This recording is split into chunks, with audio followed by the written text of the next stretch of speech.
Assalamualaikum warahmatullahi wabarakatuh. Perkenalkan, nama saya Rizana Pasaribu dengan NIM 250105013 dan alamat C angkatan 2020. Psikologi perkembangan adalah cabang ilmu yang mempelajari manusia secara utuh dan perubahan perilaku, kemampuan dari masa bayi hingga masa dewasa yang baik berupa fisik, kognitif, emosional, sosial maupun moral. Di dalam ruang lingkup psikologi perkembangan ada 4 fase manusia individu. Yang pertama yaitu perkembangan fisik, yang mana pertumbuhan dari organ tubuh sampai dengan moral. Yang kedua dengan perkembangan kognitif, yaitu cara berpikir, mengingatkan atau pelajaran yang dilakukan. Ketiga ada perkembangan sosial dan emosional, yaitu hubungan dengan orang lain dengan mengendalikan emosinya baik. Dan keempat ada perkembangan bahasa moral, di mana individu menggunakan bahasa dan moral baik dari masa anak-anak sampai dewasa. Ada faedah pada lingkungan psikologi perkembangan, yaitu membantu guru atau orang memahami kebutuhan anak pada setiap tahap usianya, dari tahap bayi, anak-anak, remaja maupun dewasa. Ada kedua ada membantu dalam menentukan metode pembelajaran yang sesuai. Ketika kita menjadi seorang guru, kita harus menentukan di mana minat seorang anak, di situlah kita harus meningkatkan kemampuan seorang anak itu berkembang. Ada juga dengan menilai dasar dan memahami. Setiap individu pasti memiliki kelebihan dan kelemahannya. Jadi kita harus mengetahui di mana kelebihan dan di mana kelemahan anak tersebut. Yang kedua, pengertian pertumbuhan dan perkembangan dan serta contohnya.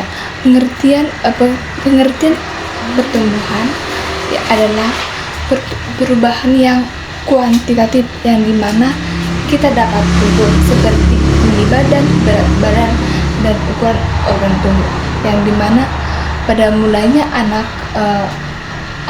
dari 110 cm menjadi 220 cm. Di situ kita dapat mengukur berapa pertambahan tinggi badan tersebut. Yang kedua itu perkembangan. Perkembangan adalah perubahan yang kualitatif, yang dimana bersifat menyeluruh dalam kemampuan fisik, mental, emosional, dan sosial. Contohnya ketika usia 6 tahun mulai mampu membaca dan menulis dan menunjukkan perkembangan yang kognitif. Ada juga yang disebut dengan tahap-tahap perkembangan individu, di mana menurut Erikson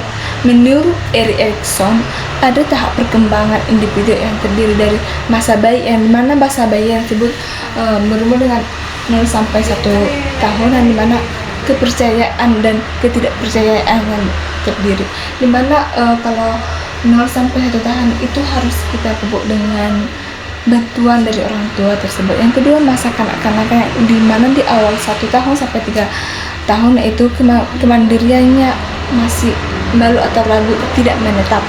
Yang ketiga ada masa prasekolah, yang mana masa prasekolah itu 3 sampai 6 tahun, di mana mulai misal membaca atau bersama. Di situ dia sudah bisa melakukan yang benar dan salah.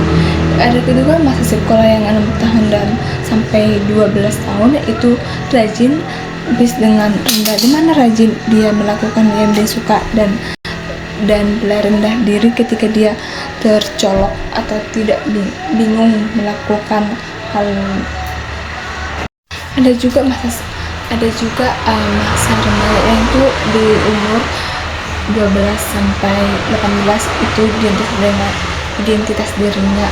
Di situ kita menggunakan identitas kita dan pasti bingung melakukan peran. Di situ banyak tantangan yang harus kita lakukan. Di dalam masa remaja banyak terjerumus ke dalam hal-hal yang tidak baik. Ada pada masa dewasa awalnya, yaitu 18 sampai 40 tahun, yaitu keintiman kedewasaannya udah matang.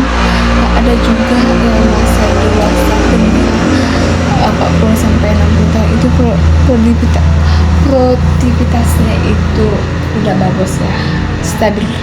Uh, yang kedelapan ada masa lanjut usia, yaitu 60 tahun sampai ke atas, yaitu imunitas yang itu keputusasaan atau udah tidak berproduktif gitu. Ada konsep kecerdasan. Konsep kecerdasan ada terdiri dari kecerdasan linguistik yaitu bahasa, yang kedua kecerdasan logis atau matematis, ada ketiga kecerdasan visual atau spasi, ada juga kecerdasan musikal, kecerdasan prestasi, kecerdasan interpersonal atau hubungan dengan orang lain. Ada juga kecerdasan intrapersonal, itu memahami diri sendiri.